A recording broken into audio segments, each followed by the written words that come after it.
Salut à tous et bienvenue dans cette nouvelle vidéo. Aujourd'hui nous allons découvrir ensemble 10 faits qu'il faut absolument savoir concernant Bali.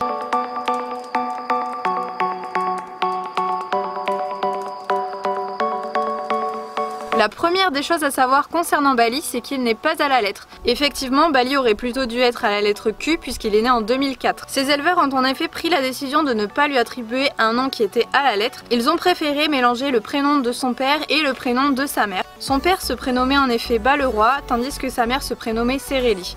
On mélange les deux, on prend les deux premières lettres de Baleroy, les deux dernières de Sereli. Au final, ça nous donne Bali avec un Y, et c'est donc de là que Bali tire son nom. Deuxième chose à savoir, et je pense que tout le monde l'aura remarqué, c'est que Bali n'a absolument pas de toupet. Enfin, on va dire qu'il en a un, il a 3 poils sur le caillou, le pauvre.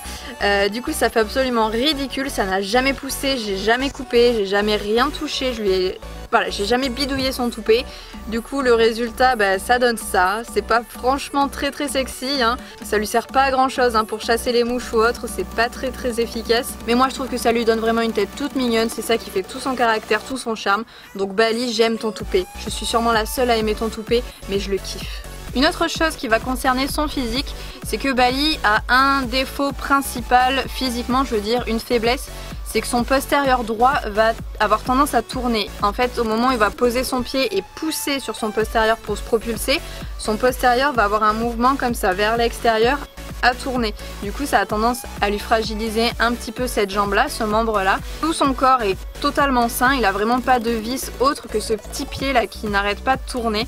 Alors forcément, ça influence beaucoup son travail. Hein. Forcément, il est beaucoup moins à l'aise quand il s'agit de vraiment engager ce postérieur et pousser dessus, d'aller fort travailler sur ce pied-là. Donc ça se ressent vraiment dans tout son déplacement, dans ce que je peux ressentir dans mes rênes, dans sa facilité à se déplacer plus à main droite qu'à main gauche. Ensuite, quatrième chose à savoir, un peu plus concernant notre couple, c'est que notre date d'anniversaire est le 14 juillet 2008. Donc tous les 14 juillet, je m'amuse à faire une photo de Bali au modèle en fait, tout simplement pour voir son évolution au fur et à mesure des années. Donc sur 9 ans, vous pouvez voir vraiment les différentes photos que j'ai pu faire. Donc forcément 9 ans, 9 photos. Et je peux vraiment m'amuser à comparer ces photos, comparer sa musculature ou la quantité de gras qu'il peut avoir plutôt en ce moment. Cinquième fait, notre premier concours avec Bali était un concours en 80 cm. C'était vraiment pas grand chose, c'était pas très haut et pourtant ça m'a donné des difficultés monstres. Je vais vous montrer un petit extrait pour que vous puissiez juger de la difficulté du moment.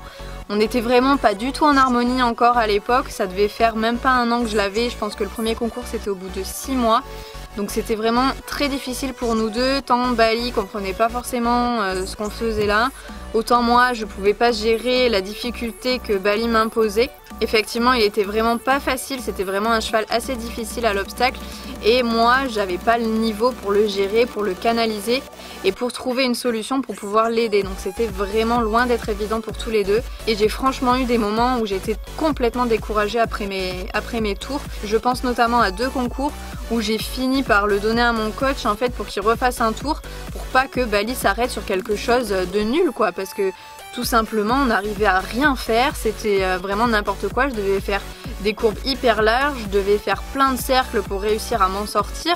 Donc effectivement je l'ai donné à mon coach pour qu'il essaie lui de faire quelque chose de plus propre. Mais forcément c'était pas évident pour lui non plus, puisqu'en fait Bali n'avait tout simplement pas le travail nécessaire. À l'époque je travaillais avec personne et du coup ça pouvait forcément que mal se passer sur un concours. Et ce n'est que à force de travail où on a réussi à augmenter la hauteur et où on a réussi surtout à faire des tours propres. Deuxième chose à savoir sur Bali, c'est que c'est un cheval hyper sociable. Vraiment, j'ai rarement rencontré un cheval aussi sociable que ça.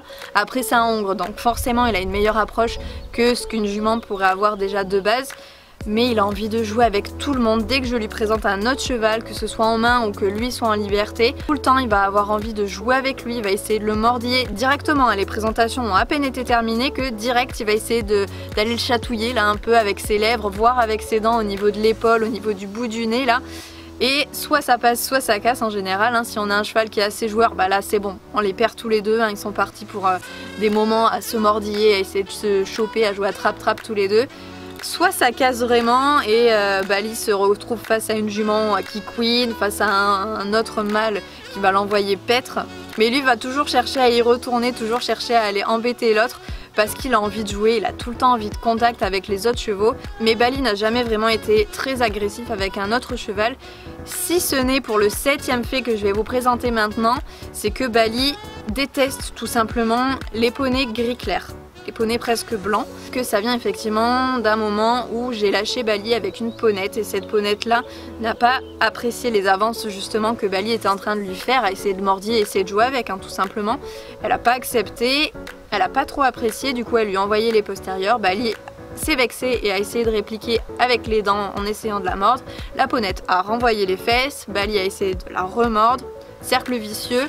Et du coup, je pense qu'à partir de ce moment-là, il a associé... Donc la ponette était grise, et à partir de ce moment-là, je pense que Bali a associé gris égale saleté, égale saloperie. Du coup, je peux plus me voir les gris. 8e fait, Bali a la peau très fragile. Quand je l'ai eu, on pouvait tout simplement pas lui mettre de protection de guêtre coquet classique. Parce que s'il y avait le moindre grain de sable à l'intérieur, Bali allait blesser tout de suite et ça allait être vraiment une catastrophe, ça allait s'infecter, etc. Du coup, on l'a toujours monté avec des bandes et c'est aussi pour ça que j'ai autant de bandes de polo parce que justement ça limite les risques qu'il y ait du sable qui s'infiltre vraiment entre la peau et la bande. Alors que c'est beaucoup le cas en général quand on met des guêtres, on a tout de suite beaucoup de sable dans les guêtres. Donc voilà, j'ai vraiment dû monter souvent Bali avec des bandes. Et j'ai eu aussi des problèmes au niveau de la sangle. Les sangles classiques, le moment en fait où l'élastique et le cuir de la sangle s'assemblent, il y a une couture, il y a quelque chose de plus dur. Ça a fait blesser Bali quasiment immédiatement, mais vraiment jusqu'au sang, hein. C'est vraiment quelque chose, enfin dès qu'on monte 1 heure, ça n'arrêtait pas de frotter sur sa peau et ça l'a fait blesser. D'autres chevaux l'auraient largement accepté, l'auraient à peine senti, ça aurait même pas usé le poil je pense. Mais Bali est tellement sensible que le genre de choses comme ça, dès qu'on a la moindre aspérité, il va blesser, ça va être une catastrophe. Donc voilà, petite subtilité, c'est le truc le plus casse-pied vraiment chez Bali, c'est qu'il blesse pour un oui ou pour un non. Et ce qui explique ça d'ailleurs, c'est le 9e fait donc sur Bali, c'est que c'est un pur sang anglais et comme la majorité des pur sang anglais, il va avoir la peau très fine, le poil très fin. Et c'est pour ça donc qu'il peut blesser. Et toute cette finesse, toute cette délicatesse de sa peau en fait va faire également qu'il ne fait quasiment pas de poils d'hiver. Pour lui, il va faire beaucoup de poils d'hiver, mais comparé à un autre cheval, ça n'a absolument rien à voir. Il va faire moitié moins de poils d'hiver en fait. J'ai beaucoup de personnes qui viennent en hiver et qui me disent mais ton cheval il a pas de poils, c'est un truc de malade. On dirait qu'il a pas fait son poil d'hiver, alors que si, enfin quand on compare vraiment avec son poil d'été, on voit qu'il a un gros poil d'hiver par rapport à ce qu'il peut avoir en été.